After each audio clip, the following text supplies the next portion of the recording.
Hey guys, welcome back to my channel. This is going to be a very honest video that I'm about to do. And this TNT today is going to be on 10 things that you shouldn't do post-op VSG that I did.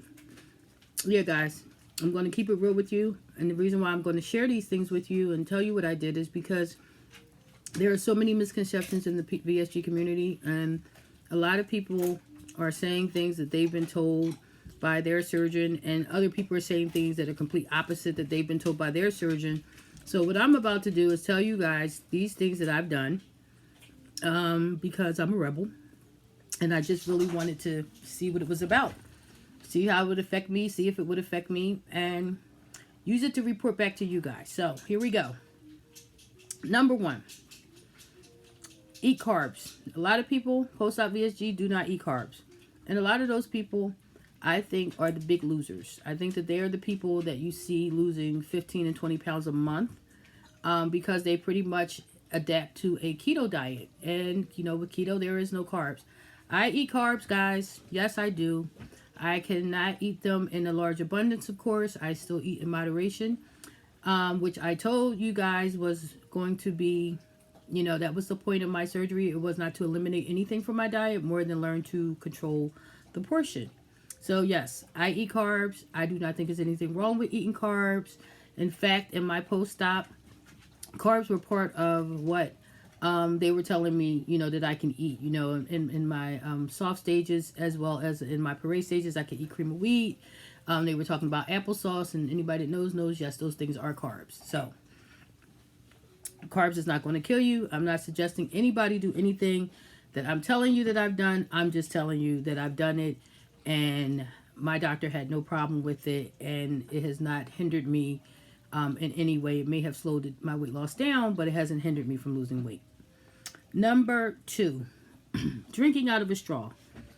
I am one of those people, guys, that need a straw. I love straws. It allows me to actually control the amount that I drink. If I have to put a glass, which I really don't like to do, or a cup to my lips, I tend to gulp. So a straw helps me to regulate. I've heard people say, oh, my surgeon said don't drink out of a straw. And then I've heard people say that they were given water bottles with straws from their surgeons. So I don't know what the real deal is. I know I haven't exploded. I don't think my stomach has lost its restriction as a result of it. I mean, it could be argued. I'm sure there's somebody who's going to go, oh, well, my surgeon said, well, I drink out of a straw when I really feel the need to, especially like a smoothie. Like, I can't drink a smoothie without a straw. I just can't. So, yeah, I drink out of a straw. And there's actually a lot of people in the VSG community that does it. So, just thought I'd mention that. Number three, consuming sugar. Now, for a while, white sugar was something that I tried to avoid, but it's kind of hard to avoid sugar because sugar is almost everything. I started drinking coffee again recently, and because of that, I started to add sugar back in, you know, using it in my coffee. But that's once a day, and I'm really careful about the amount of sugar that I use. I can still tolerate sugar. So, bottom line is, in moderation to me is the key to everything, and as long as I can continuously you know, use it and not feel sick, I'm fine. Now, I say that because I still have a difficult time. Like, I can't eat everything with sugar. Cookies, cakes, those kinds of things, they hurt my stomach. I guess it's because it's too much sugar. But, you know, sugar is one of those things you hear a lot of people, oh, I don't eat sugar, blah, blah, blah. I am not going to sit here and act like I can go without sugar the rest of my life. I'm not. So, that's one of the other things that you shouldn't do, but I did it.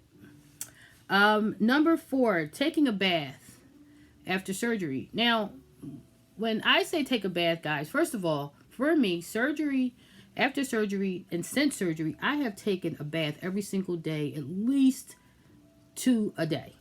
Now, mind you, when I say take a bath, I'm not talking about getting in there and, you know, washing my body, because that's gross to me. It feels like you're sitting in your dirt. I like to take a shower when it's time to actually clean my body. But I like to soak in a tub because it provides me with comfort. It's warm and it's cozy and I can relax. Again, I do it at least twice a day. One in the morning and one in the evening, because it just is something that is part of my pampering. The reason why I mention this, that they tell you not to do it, because post-op, very early on, I was in the tub probably too soon. But again, it provided me comfort. But what I did is I did not let the water pass my hips. So it was easy to keep my incisions dry. But, you know, they tell you don't take a bath, and I think a lot of people think, oh, I have to avoid it completely. I did it. I'm not telling you to do it, but I did it. I was fine. My incisions did not get wet, and I would have probably, I would do it again if I had surgery again. I probably would do it again. Number 5, drinking soda. Yeah, I had a soda. I had a soda a couple of times because I'm stupid and I didn't realize that after the first time when it burned the hell out of my stomach, I shouldn't have any more. But I did have a soda. You can drink soda. The only way I can really drink soda, if I decided, like if I really, sometimes I crave a soda. Like I wasn't a big soda drinker, but if I really, really want a soda, the only way I can really drink it now is it got to be room temperature, and I got to sip the shit out of it. But I am not someone that likes room temperature stuff. You know, I told you guys I like my stuff to drink really, really cold. But if I drink soda and it's cold and I try to drink it quickly, it burns in my stomach. It doesn't, my stomach, it does not like soda. It just, Holly Go Lightly, which is the name of my sleeve, and soda are not friends. So I try to avoid it. I don't try to avoid it. I avoid it until I get that little hankering, like, don't you want to sip, you know? But I did it. I'm not saying you should do it, but I did it. Drinking within 30 minutes of eating is number 6. Now, that is really kind of something that I got around. I can drink within 30 minutes, but I cannot drink, say, within 5 or 10. I might be able to go 15 to 20 minutes, and that all depends on how much I've eaten and what I'm drinking and how I drink it. One thing that you will learn about VSG is that you should never eat to feel full. You want to eat to feel satisfied. So if I eat a normal, you know, meal where I'm to the point of satisfaction, I can drink a little bit sooner. If I eat that one last bite that might take me from satisfied to full, then I gotta wait. And sometimes if I try to do it and it's too soon, it just seizes my entire chest. So I am not going to suggest that to anyone to try to do, especially early on in your journey. I know of people that have had surgery that said they never waited 30 minutes. I don't know how that was possible, but I'm letting you guys know I did it. I'm not telling you to do it, but I did it. Number 7 is drink alcohol sooner than 6 months. I've had a drink. Guys, I went out and I had a drink. And I had a Long Island iced tea because that's what I usually drink. And I'm going to tell you something. It wasn't the alcohol hitting me that affected me more than the way it felt in my stomach. Again, I had a Long Island, so that's a lot of alcohol. I never finished it because it was so much. It was just, my stomach was just like, nope, you can't do this. So I'm not saying do it, but I'm telling you guys I did it. Number 8 is I changed my recommended vitamins. Now, don't get me wrong. The vitamins that I have to take, that most of us have to take, are still the same. I still take B12, vitamin D, multivitamin, and I take calcium. And when I first started my journey, I remember it was like a list that we were suggested by my bariatric team, get this. And if you guys watch my earlier videos, I was talking about this B12 that I had in a pill form. And this stuff is disgusting. And you have to have it crushed. It was horrible. And because it was so horrible, I couldn't get through it. And I'm going to tell you the same thing I'd say each and every time. There is no use in having this stuff if you're not going to drink it, if you're not going to take it, if you're not going to be able to stomach it, you're wasting your money. So I changed from what was recommended to other things. Like, for example, with that B12, I told you guys I had got the sublingual dots, and they worked out fine. I recently got the tablets, which are even better because they have a little bit more per gram than the shots that I was using. And I remember telling the nutritionist when I saw her that I did that, and she was like, oh, okay. Bitch, you was trying to act like I had to get all this specific stuff. So I'm telling you this, guys, because as long as you're getting your vitamins and your test results come back okay, if you find that you like a different vitamin other than what's been recommended, go for it, because you got to do this for life. You know what I mean? So get what you like. Number 9, eating junk food. Yeah, guys, I've had junk food post-op. It's not like junk food that I used to eat, because a lot of it I can't tolerate. But I've had popcorn and I've had chips, and those are slider foods that go down a little bit too easy, so I try to stay away from them.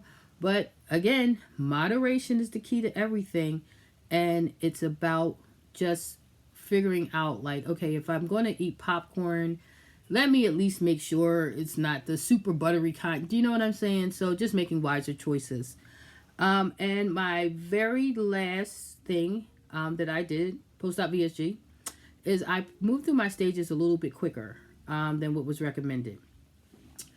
It didn't affect me. I was able to, and I'm not going to say like a month ahead of time, but like, for example, I really didn't have a parade stage. I kind of went from liquids to soft foods because I wasn't going to blend meat. I wasn't going to blend up foods that I usually would eat whole, because bottom line is, for me, it has to be aesthetically pleasing. If I look at it and it's like, ugh, I will not eat it. Corned beef hash is a great example. I've heard a million people say, oh, it's delicious, you should try it, blah, blah, blah, blah, blah. When I was married, my husband loved it, but I cannot get past the way it looks. I just can't. So I totally skipped that stage. And in skipping it, I didn't, like I said, jump right into something else. I just found, like, I kind of stayed a little bit closer to liquids. And then I started to do, like, soups, and I started to cook in my crock pot, and I would cook things so that they were soft and manageable, because I just couldn't, do the parade stage. And do I suggest anyone to skip a stage?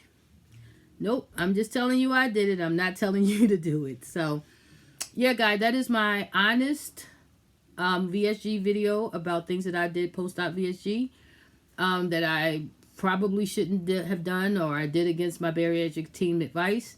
Right or wrong is done, and I really do not feel like there is any reason that anyone has to feel restrictive in this journey, because you have to do this the rest of your life. And for me, I just want to be realistic about who I am and what I can really do. So I am going to sign off for now, guys. Thank you for joining me for today's TNT, and I will see you the next time. Bye.